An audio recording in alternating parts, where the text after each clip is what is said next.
ગઈકાલે જે દિલ્હીમાં બનાવ બન્યા છે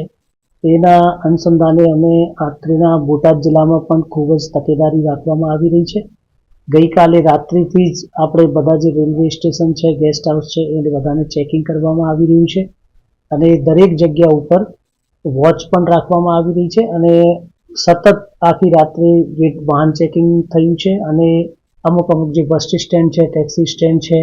કે બિનવારસી પડેલા વાહનો છે એની પણ ચેકિંગ આપણે ચાલુ કરાઈ છે અને આજના દિવસે પણ આવી રીતે સઘન વાહન ચેકિંગનું આયોજન કરવામાં આવી રહ્યું છે અને એ સિવાયના જેટલા પણ બીજા આપણે ત્યાં આવતા મોટા ધાર્મિક સ્થળો છે કે એવી જે જગ્યા છે જ્યાં પબ્લિક ભરાય છે, જેમાં કે સારંગપુર મંદિર છે, એના સિવાયના પણ ગરડાના બીજા મંદિરો છે, તો એ જગ્યા પણ આજે